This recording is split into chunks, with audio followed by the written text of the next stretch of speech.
nuestra clase bíblica. Hoy, mientras empezamos esta clase, en el anexo tenemos la formación para personas que se quieren bautizar. Así que si alguno se ha apuntado a esa clase, que pase al anexo, que es lo que vamos a tener ahí a continuación. Vamos a orar para pedir la dirección del Señor en todo en esta mañana. Padre, te damos muchas gracias por poder venir ante tu presencia, reunirnos como pueblo, proclamar quién tú eres, lo que has hecho por nosotros, y pedimos que hoy tú, por tu Espíritu y tu palabra, obres en nuestras vidas. Nos hables a cada uno en nuestra necesidad, en nuestra circunstancia, y que podamos salir de aquí conociéndote un poco más y, sobre todo, viviendo las bendiciones que significan la obra que tú has hecho por nosotros en Cristo Jesús.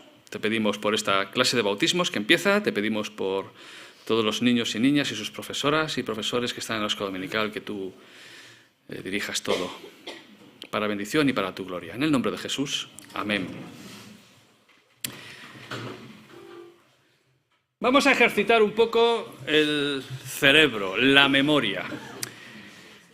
Porque esto es una clase, y en las clases ya sabéis que a veces el profesor pregunta. Claro, yo no soy Antonio, así que no tengo chocolatinas para regalar al que acierte, pero la satisfacción de acertar es suficiente. ¿Qué versículo te sabes de memoria? Y os voy a pedir que lo digáis. Aparte de Juan 3,16, porque Juan 3,16 vale para la clase de bautismos, pero para aquí ya ese se supone que todos lo sabemos. Así que, aparte de Juan 3,16... ¿hay algún versículo que te sepas de memoria y que te atrevas a citar así en público? Venga. Carmen.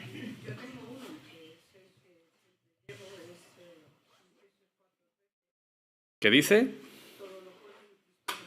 Todo lo puedo en Cristo que me fortalece, Filipenses 4:13. Muy bien. Antonio te debe una chocolatina porque ya he dicho que yo no traigo. Más. Josué 1:9, mira que te mando que te fuertes y seas valiente, no temas ni desmayes. Y eso da ánimo, ¿verdad? En el día a día. Josué 1:9. Ya tenemos uno del Antiguo y uno del Nuevo. Juan 11:35. ¿Qué dice? Jesús lloró. Bien, es un texto muy profundo. Tan profundo como corto, ¿eh? Pero bueno, muy bien. Eso es trampa, no hay chocolatina. Más. ¿Qué dice Isaías 33:3? La cita es fácil de recordar, ¿verdad? 33:3. ¿Qué dice? Buscarme y te responderé, y hallarás cosas grandes y profundas que ni tú mismo conoces. Vale, una promesa del Señor de darnos a conocer y entender su voluntad en nuestras vidas. Más. Romanos 12:2. Etcétera. Empieza así, vale. Ese no vale, que se toca hoy. Ese es el de hoy.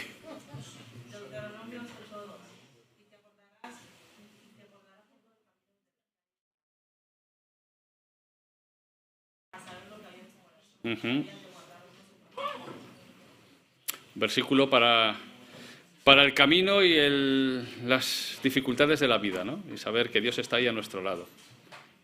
Sí.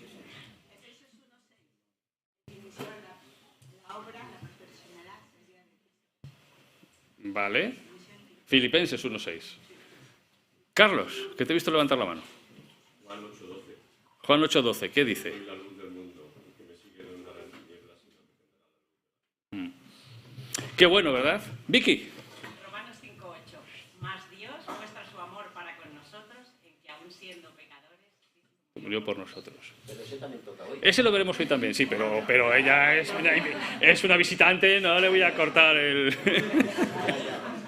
Muy bien. ¿Alguno más quiere decir su versículo, el que se sabe de memoria? Salmo 23. No, ese es fácil, el 119. Salmo 23. Ese es un salmo que seguramente muchos cristianos podemos decir de memoria, ¿verdad? Además, al estar con música también, al tener varias versiones, de hecho los salmos son himnos, ¿no? Pues es más fácil recordarlos. Hay muchos versículos. La Biblia es un tesoro. Es la palabra de Dios, es el tesoro de la revelación de Dios.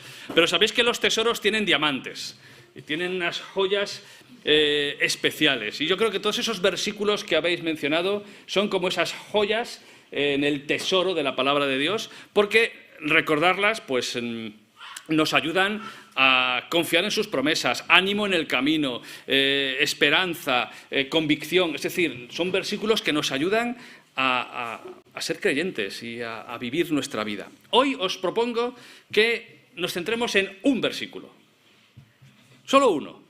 Vamos a dedicar la clase fundamentalmente a este versículo que, además de Antonio, estoy seguro que más de uno sabéis de memoria, pero que es muy fácil de recordar. Leedlo en voz alta conmigo. Esta es la versión de la Reina Valera 2020. La mayoría lo conoce con justificados pues por la fe. También podéis decirlo así. Vamos a leerlo en voz alta todos. Ahora pues, justificados por la fe, tenemos paz con Dios por medio de nuestro Señor Jesucristo. Un versículo fácil, ¿verdad? Una joya en la que me gustaría ser capaces de disfrutar su belleza en esta mañana. Porque esta es una declaración, es un texto directo, claro, una declaración que realmente lo cambia todo, porque lo que está diciendo es la esencia del mensaje del Evangelio. Y en buena medida también es como una especie de síntesis del mensaje de la carta a los romanos. Y lo que vamos a hacer esta mañana es muy sencillo. Simplemente vamos a ver las distintas partes que tiene este versículo, cómo se conecta con lo que viene después también y de qué manera esta joya puede quedar engarzada en nuestra mente, en nuestro corazón y que nos sirva de estímulo, de dirección a lo largo de nuestra vida. Porque el resto de la sección que nos toca en esta mañana, Romanos 5, de 1 al 11, dice así: justificados pues, o ahora pues justificados por la fe, tenemos paz para con Dios por medio de nuestro Señor Jesucristo, por quien también tenemos entrada por la fe a esta gracia en la cual estamos firmes, y nos gloriamos, o otras versiones dicen, nos enorgullecemos en la esperanza de la gloria de Dios. Y no solo esto, sino que también nos gloriamos en las tribulaciones, sabiendo que la tribulación produce paciencia, y la paciencia prueba, y la prueba esperanza. Y la esperanza no nos defrauda, porque el amor de Dios ha sido derramado en nuestros corazones por el Espíritu Santo que nos fue dado. Cristo, cuando éramos débiles, a su tiempo murió por los impíos. Ciertamente apenas morirá alguno por un justo, con todo, pudiera ser que alguien tuviera el valor de morir por el bueno. Pero Dios muestra su amor para con nosotros en que, siendo aún pecadores, Cristo murió por nosotros. Con mucha más razón, habiendo sido ya justificados en su sangre, por él seremos salvos de la ira. Porque si siendo enemigos fuimos reconciliados con Dios por la muerte de su Hijo, mucho más, estando reconciliados, seremos salvos por su vida. Y no solo esto, sino que también nos gloriamos en Dios por el Señor nuestro Jesucristo, por quien hemos recibido ahora la reconciliación. Así que, desarrollando el contenido de este versículo, empieza por una partícula, un pues, en consecuencia o por lo tanto, que nos obliga a conducir, a mirar hacia adelante, pero echar un vistazo al retrovisor, mirar lo que viene detrás. Porque lo que está haciendo aquí Pablo es, como consecuencia de lo que os acabo de decir, vamos a ver qué es lo que tiene como implicaciones. Teniendo en cuenta estos antecedentes, qué es lo que viene a continuación. Es una conexión necesaria. Es una especie de texto bisagra también, el que tenemos aquí en el capítulo 5, porque lo que hace es pasar de un tema a otro dentro de la carta a los romanos.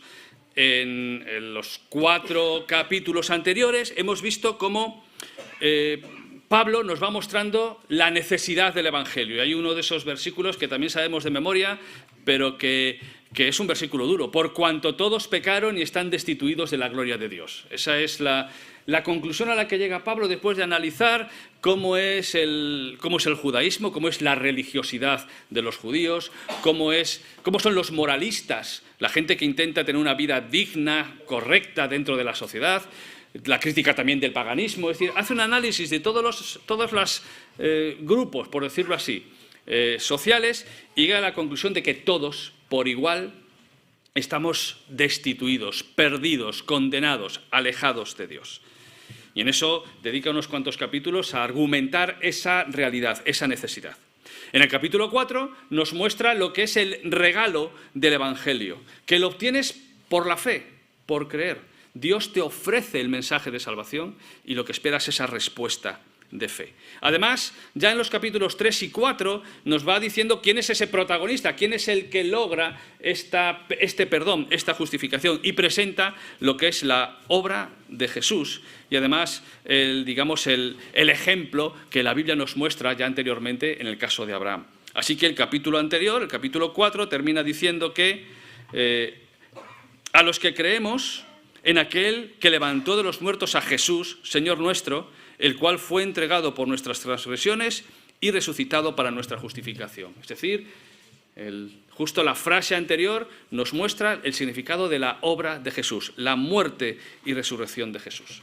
Y como decía, esto no es una novedad, esta invitación a creer no es una novedad. Pablo en los capítulos anteriores ha puesto por un lado el ejemplo de Abraham, el padre de la fe, el referente para el judaísmo, como ejemplo de que alguien que fue justificado por la fe, por confiar. Y lo mismo en el otro gran personaje del Antiguo Testamento, o uno de ellos, que es el rey David. Y por eso en estos capítulos anteriores menciona a David y a Abraham, conectándonos con esa gran promesa que da sentido a toda la Biblia, la de Génesis 12, ese llamamiento a Abraham para ser bendición a todas las naciones y que en su descendencia vendría esa bendición. Eso es todo lo que está aludiendo Pablo aquí en este ahora pues. Por lo tanto, teniendo en cuenta todo esto, vamos a ver sus implicaciones. Y digo que es una bisagra porque justo ahora, a partir del capítulo 5 en adelante, vamos a ver cuáles son los resultados del Evangelio. Cuáles son las consecuencias que tiene haber entrado en esa nueva relación con Dios. Y va a haber sus resultados para el creyente en el presente, en su manera de vivir, pero también en su esperanza futura. Y en algunos capítulos de Romanos vamos a ver alusiones al final, a cómo Dios va a cumplir las cosas al final. Y es resultado de esto también. Tiene que ver con nuestra vida personal, pero también las consecuencias son comunitarias en la familia de la fe. Y este texto es como el gozne, la bisagra que nos pasa de una parte a la otra.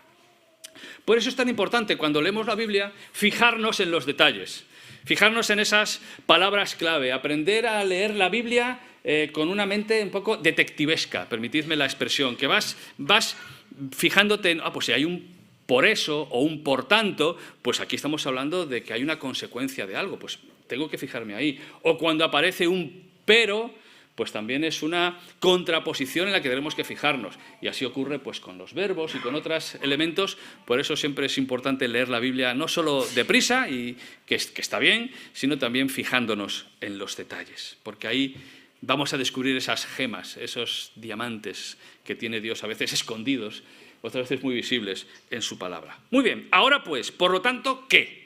Pues por lo tanto, justificados por la fe. Y a estas alturas de Romanos, yo creo que, como ya se ha dicho varias veces, todos tenéis claro lo que significa justificados por la fe, ¿verdad?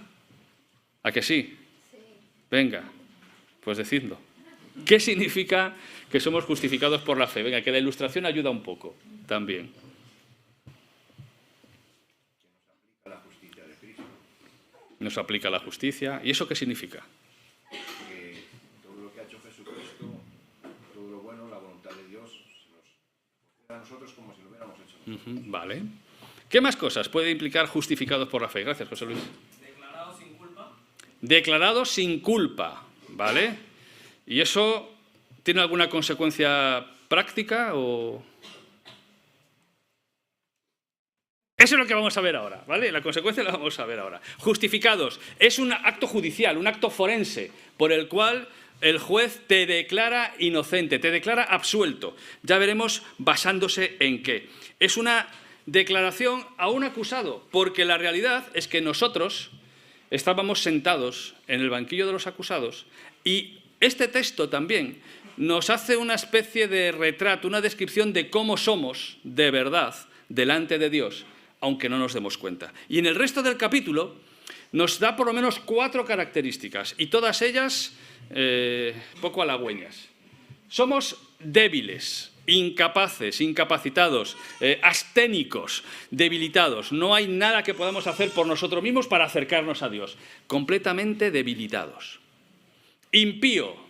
Ya estamos, palabritas que usamos habitualmente cuando cogemos el autobús, ¿verdad? Un impío, un malvado, alguien que disfruta haciendo las cosas al revés, haciéndolas mal, que le atrae y lo hace. Un impío. Pecadores, es decir, dispuestos a hacer el mal y a actuar equivocándonos consciente o inconscientemente, incumpliendo lo que Dios tiene para nosotros. Pero la última se las trae. Enemigos. ¿Enemigos de quién? Enemigos de Dios.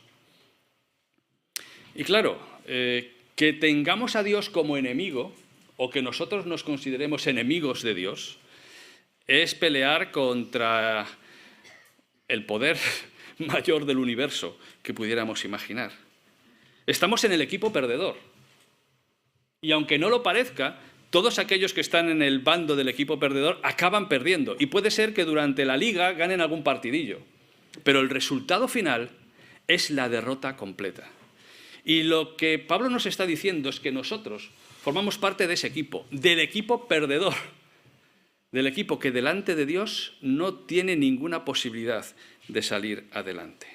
Esa es la realidad de nuestra condición desesperada delante de Dios, la de todo ser humano. Así somos nosotros, o éramos nosotros, antes de ser justificados. Y lo que ocurre con nosotros es que hay una celebración porque hay una absolución definitiva. Y cuando nos merecíamos que la sentencia fuese condenatoria, lo que hace el juez es decretar que somos inocentes. Y fijaros, aquí la Biblia utiliza un tiempo verbal que es muy relevante, porque lo que dice es que hemos sido justificados. Es decir, no es un proceso. La santificación, es decir, el proceso de madurez, y luego hay un par de versículos que hablan de eso, sí es un proceso. Uno nace de nuevo, es justificado, pero luego, a lo largo de la vida, va aprendiendo, va madurando, y como dice el versículo 3, nos gloriamos en las tribulaciones porque produce paciencia, prueba, esperanza, un carácter probado. Es decir, todo eso es parte del proceso de la vida cristiana. Vamos, que no somos perfectos. No sé si os habíais dado cuenta de que todavía no lo somos. Pues estamos en ese proceso. Esto no es lo que está diciendo aquí. Aquí no está hablando de la santificación, de nuestra progresiva mejora de carácter y de parecernos a Jesús. Está dando un acto judicial definitivo. Ya ha sido absuelto, ya ha sido justificado, declarado inocente. Es una acción completa y es una acción ya que no tiene vuelta atrás. Y esto es muy importante para entender lo que significa la seguridad de la salvación. Porque la seguridad de la salvación no depende de mis emociones, ni siquiera de mi santidad. Depende de si Dios me ha declarado inocente o no. Si realmente he creído y he aceptado el mensaje del Evangelio y Dios me ha absuelto. Y eso es una sentencia definitiva que no tiene marcha atrás. Es un acto con un valor legal permanente. Es lo que los teólogos dicen que se llama justicia imputada. Porque lo que hace Dios es aplicarte a ti la justicia, la perfección de Jesús. En el fondo es una especie de transacción. Jesús paga la deuda y nosotros somos absueltos. Sé que lo sabéis, porque se ha hablado de eso más veces, pero eso es de lo que está destacando aquí el apóstol Pablo, precisamente. Y no es una decisión arbitraria.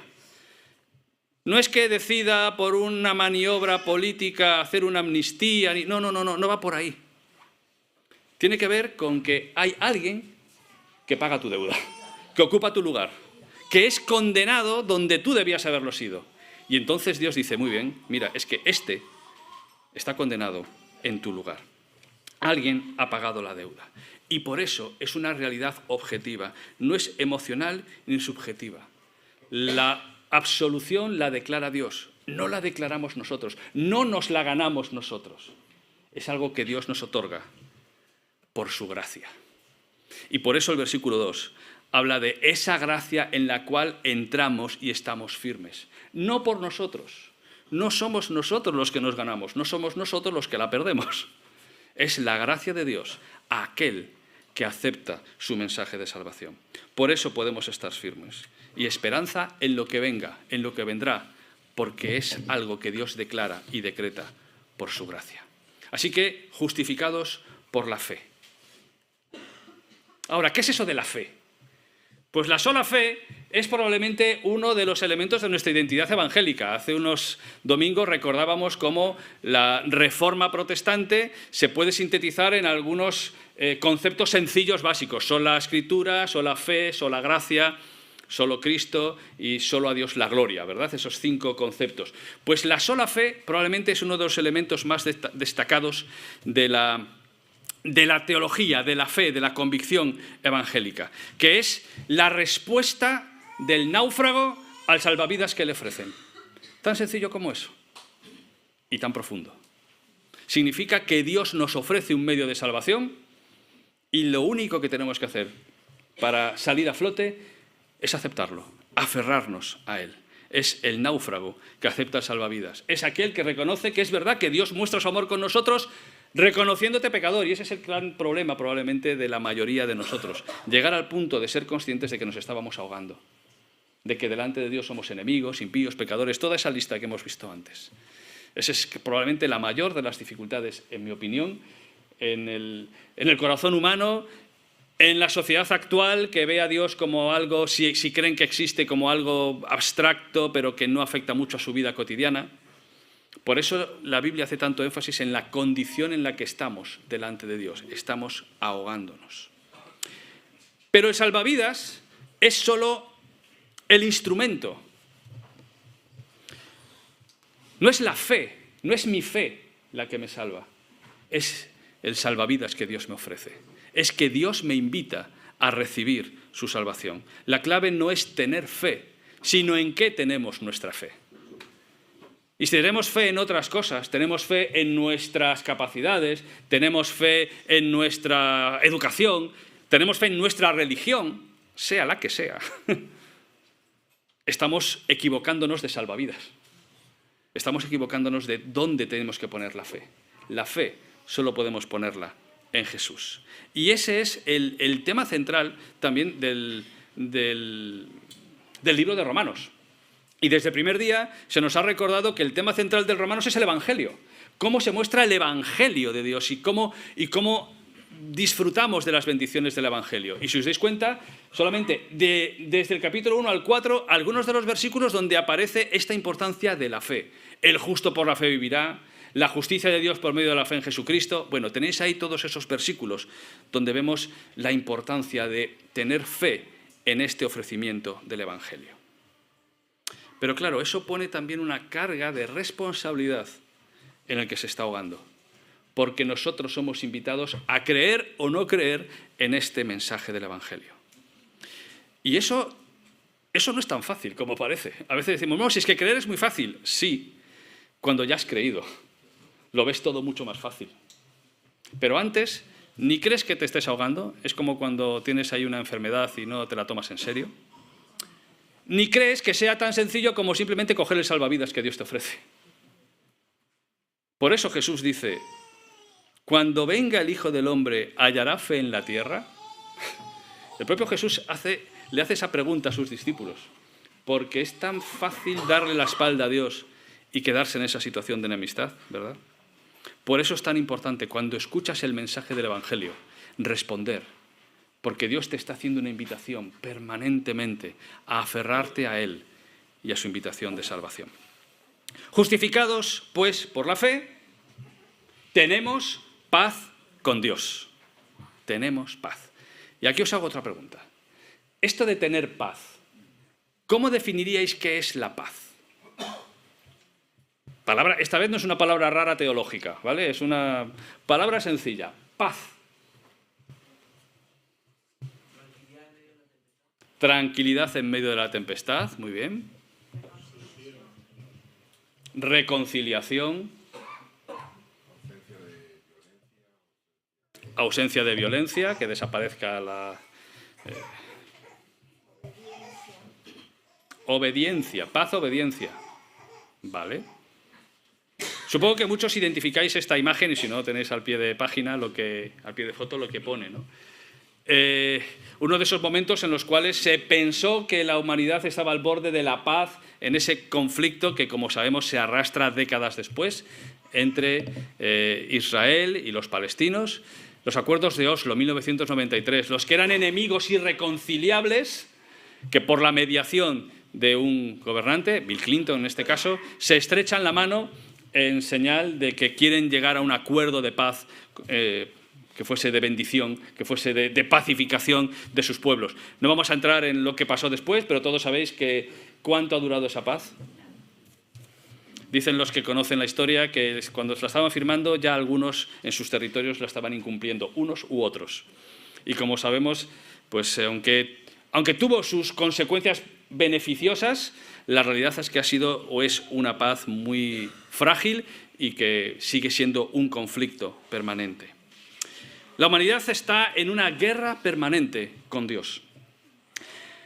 Hay una guerra espiritual de la que normalmente no somos conscientes, en la cual nos dice Pablo que hay huestes de maldad en las regiones celestes y que están buscando voluntarios para enrolarlos en esa guerra. Y que personas, ideologías, sociedades, formas de vida que se vayan cada vez manifestando más en contra de Dios. Y generación tras generación, esa batalla permanente. Y esa es una guerra que solo lleva a la destrucción, vidas perdidas, muchas vidas perdidas hoy, de forma visible o no tan visible, pero sobre todo vidas perdidas eternamente. Sin embargo, la invitación que nos hace Dios es una invitación de la enemistad a la reconciliación.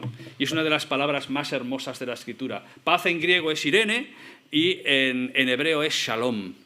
Y es una palabra que está llena de un significado muy amplio, mucho más que la ausencia de guerra. Shalom tiene que ver con la plenitud de vida de las personas bajo el orden divino, el disfrutar de todo eso que Dios ha preparado para que el ser humano, bueno, Dios creó un mundo que era un paraíso, y la paz de Dios significa el poder disfrutar de ese diseño, de ese propósito original de Dios, vivir en armonía con el Creador, con los demás y con uno mismo. Es la máxima aspiración realmente y deseo de todo ser humano, esa verdadera paz. Pues esa paz es la que Dios nos ofrece. De hecho, cuando Jesús resucita, ¿qué es lo que le dice a sus discípulos? ¿Recordáis? Paz a vosotros. Y además les dijo que la paz les deja y su paz la da, no como la da el mundo. No es una paz transitoria, es una satisfacción y una expectativa también de lo que Dios tiene preparado. Pero la paz de la que está hablando este versículo es la paz con Dios. Claro, la paz puede tener, digamos, dos caras. Tiene una cara interior, más subjetiva, ¿no? El sentirse en paz. Sentir esa sensación o esa convicción de que las cosas van bien, de que uno está a gusto, de tranquilidad. Esa es una sensación subjetiva que tiene que ver con dejar nuestras ansiedades en las manos del Señor. Esa paz de Dios que sobrepasa todo entendimiento y que guardará nuestros pensamientos y nuestras emociones, ¿no?, en Cristo. Pablo no está aquí hablando tanto de esa paz, aunque podemos ver que sea una parte, sino de algo mucho más objetivo. El hecho de que Dios ha firmado el tratado de paz. De que Dios y nosotros, que estábamos enemistados, ya no somos enemigos. Se ha firmado la paz de una manera definitiva. Es no tanto una paz interior, una confianza en las adversidades, ese no estar afanosos, ese afrontar las pruebas, ese proceso de madurez del que nos habla también el versículo 2, ese es real, pero no siempre la tenemos, ¿no? No sé vosotros, pero no siempre tenemos esa paz interior y esa sensación de que qué bendición de vida, ¿no? Pues porque la vida, pues estamos a este lado del paraíso. Esa tranquilidad interior la podemos perder. Y la podemos perder por el pecado, la podemos perder por las circunstancias, por las pruebas. Pero la paz con Dios nunca la podemos perder. ¿Sabéis por qué? Porque la ha ganado Jesucristo para nosotros y porque es algo que Dios declara. Dios declara que está en paz con nosotros.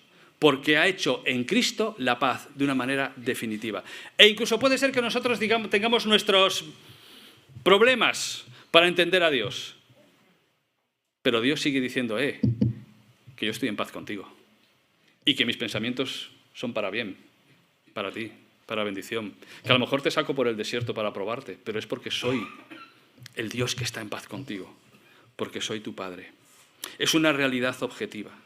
Ese shalom de Dios, que implica dos cosas. Y el texto, si os dais cuenta, un poquito más adelante, nos habla de cuáles son las consecuencias de esta justificación. Nos dice que hemos sido reconciliados y que seremos salvos de la ira. Versículo 9 y 10.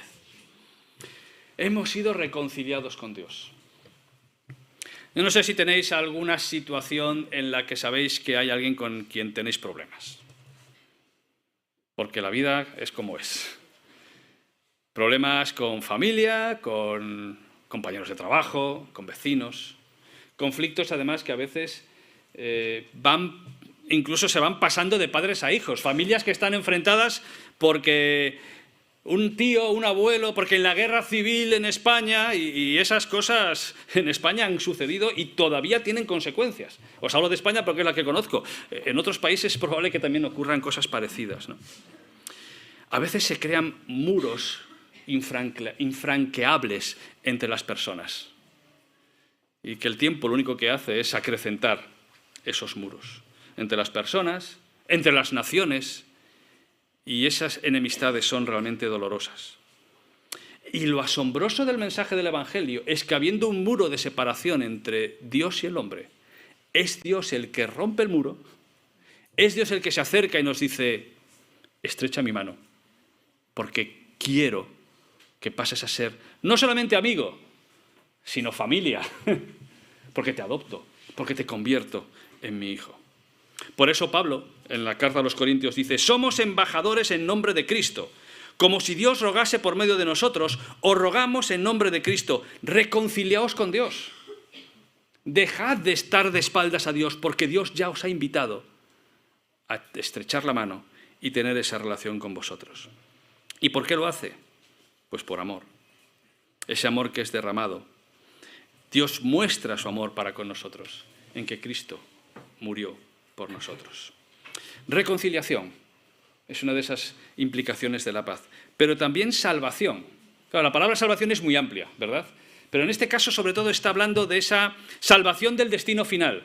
Fijaros que está diciendo en el versículo 10 que seremos salvos por su vida, seremos salvos de la ira, versículo 9, es decir, está hablando de que en ese juicio final que existe y que vendrá, nosotros nos libramos de él, somos salvados de esa enemistad y de ese castigo y destino trágico. Somos restaurados a una nueva realidad, una verdadera vida ahora y para siempre. Eso es la paz.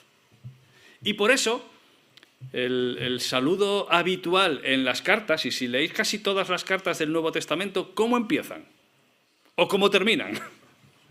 Gracia y paz, claro. Que podemos decir que es un hola, ¿qué tal? Pero es un hola, ¿qué tal? Mucho más profundo que nuestro hola, ¿qué tal? Porque lo que está expresando es esa convicción de que Dios está a nuestro favor y que nos regala una relación plenamente satisfactoria con Él. Gracia y paz. Así que yo os pregunto, ¿vivimos ya la paz que tenemos o seguimos viviendo como si no estuviésemos en paz con Dios? Este hombre que veis aquí se llama Hiro Onoda. Era un oficial del ejército japonés, enviado a un lugar remoto de Filipinas durante la Segunda Guerra Mundial. Y en el año 1945, como sabéis, después de las 2 bombas atómicas que cayeron sobre Hiroshima y Nagasaki, Japón firmó su rendición. Pero este hombre no se enteró. No supo que había Japón firmado la rendición. Así que durante 29 años más siguió escondido en la selva, atacando, defendiéndose. Cada vez que llegaba un folleto, una información diciendo que se había acabado la guerra, él lo que pensaba es que era una artimaña del enemigo para que se rindiera. Y no fue hasta que un oficial, con todas las garantías, se acercó a él, 29 años después, para decirle que Japón se había rendido y que la paz, aunque fuese una paz por rendición, ya se había hecho. Siguió luchando como si la guerra no hubiera terminado. Y qué triste es que la humanidad siga luchando con Dios como si la guerra con Dios no hubiera terminado, cuando Cristo es nuestra paz. Pero todavía es más triste cuando nosotros, como cristianos, no dejamos que esa paz con Dios sea el horizonte, sea el núcleo que nos permite levantarnos cada mañana y tener esa relación de confianza con Dios. La paz está firmada porque el tratado fue sellado en la cruz. Y vivir como si eso no fuese real es ignorar lo que Dios ha hecho en nuestro favor. Porque precisamente Jesús, uno de sus títulos en Isaías, ¿sabéis cuál es? Príncipe de paz. Y por eso la última parte del versículo 5:1 dice, por medio de nuestro Señor Jesucristo. Y es que Jesús es el protagonista indiscutible y que nadie puede hacer sombra del mensaje del Evangelio, del mensaje de salvación. Es el único mediador posible. No hay ningún otro camino al Padre. No hay nada ni nadie que pueda sustituir a Jesús en este camino. Es el único redentor. Y esta semana, seguro que algunos habéis visto la noticia, hubo una información por parte del Vaticano en la cual se aclaraba, ante las dudas que había en el mundo cristiano católico, se aclaraba que a María no se le puede aplicar el título de corredentora. Cosa que en nuestra sociedad católica española, aunque no fuese un dogma oficial, en la práctica estaba bastante asimilado. Y lo que hace la Iglesia Católica es, curiosamente, insistir en que Jesús es el único mediador para salvación. Pues está bien, eso llevábamos los evangélicos siglos insistiendo en que Jesús es el único mediador. Y eso es lo que enseña la Escritura. Jesús es el único camino al Padre. Y en este versículo le da 3 títulos a Jesús. Dice que es Señor. Y Señor es el nombre, el título que se le daba a Dios cuando se traducía la palabra Dios en el Nuevo Testamento, en griego se utilizaba Kyrios, Señor. Se identifica con la soberanía divina, es el Dios verdadero. Por cierto, no sé si os habéis dado cuenta que en este capítulo, en estos versículos, hay una constante alusión a la Trinidad. Porque nos habla del Hijo, nos habla de Dios el Padre y nos habla del Espíritu Santo derramado en nuestros corazones. Es decir, la Trinidad está siempre presente en todo lo que ocurre con la salvación. Es Señor, es el Dios verdadero. Pero es Jesús. Jesús es un nombre propio, Jesús es un nombre de persona. El nombre Jesús era un nombre relativamente común en tiempos de Cristo. Josué es el mismo nombre que Jesús, expresado de una manera diferente. Es que Jehová salva. Ese es su nombre. Y nos recuerda que Jesús es un ser humano como nosotros, de carne y hueso, que nació de una mujer, que sí que hubo una intervención sobrenatural, por supuesto, no solamente es hombre, también es Dios, pero también es hombre. Y a nosotros eso nos cuesta muchas veces olvidarlo. Es un hombre como nosotros, es nuestro hermano mayor, es nuestro representante. Por eso puede sentarse en el tribunal en nuestro lugar, porque es uno de nosotros. Pero no es un uno cualquiera, es el Mesías, el Cristo, el prometido, el rey ungido, el que esperaban que viniese para darle la shalom de Dios al pueblo de Israel y a toda la humanidad. Este es Jesús. Así que cuando le decimos Señor Jesucristo, estamos utilizando más que un título. Estamos hablando de alguien que es el enviado de Dios, el Dios hombre, Dios verdadero, hombre genuino, que muere en nuestro lugar. Pero me encanta esa palabrita, nuestro. Y eso nos habla de que la salvación, aunque es algo personal, por supuesto, Dios no salva colectivos, salva individuos, salva personas, pero nos hace formar parte de un colectivo, del pueblo de Dios. Somos la comunidad de los que estamos en paz con Dios. Somos aquellos que nos regocijamos en Dios por nuestro Señor Jesucristo. Así acaba este párrafo. En nuestras Biblias pone nos gloriamos, otras pone nos enorgullecemos y otras pone nos regocijamos. Pues nos quedamos con las 3, ¿vale? Porque en el fondo son 3 matices de la misma idea. el hecho de que nuestra alegría, nuestro gozo, nuestra paz está en adorar a nuestro Dios a través de Jesús, en el poder del Espíritu Santo. Y por eso después tenemos un culto en el que vamos a adorar. Y qué bueno es que como pueblo podamos juntarnos y dar gracias a Dios por lo que Él ha hecho por nosotros. Pero para esto es imprescindible un encuentro personal. Y por eso yo te pregunto en esta mañana, ¿has tenido ya ese encuentro con Jesús como tu Señor y Salvador? O todavía puedes decir, es vuestro Señor Jesucristo, vuestro. Y nos parece bien que sea vuestro, vale, no me opongo, pero no es mío. Y la palabra de Dios te invita a que pienses si el Señor Jesucristo es realmente tu Señor, si sigues siendo enemigo de Dios, o estás dispuesto a aceptar ese mensaje de salvación y vida eterna que te ofrece en Jesucristo. ¿O acaso estás buscando algo mejor? ¿Crees que vas a encontrar algo mejor que Jesús? Pues por mucho que lo intentes, nunca lo vas a encontrar. ¿Prefieres seguir enemistado con Dios y naufragar en la vida? Pues eso solo te conduce al desastre. Y Dios, las palabras de Pablo es, os rogamos en nombre de Cristo, reconciliaos con Dios.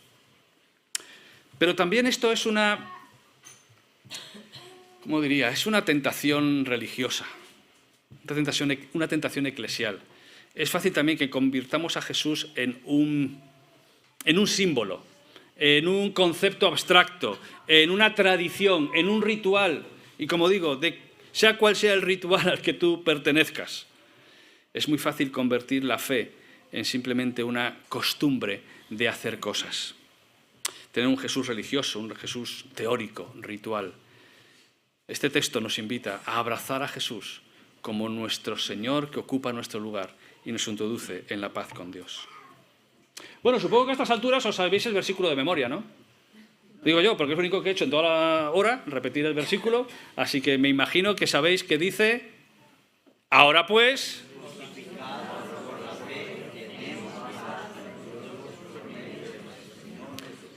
Ojalá sea verdad lo que acabáis de decir. Y sé que la mayoría de vosotros es así.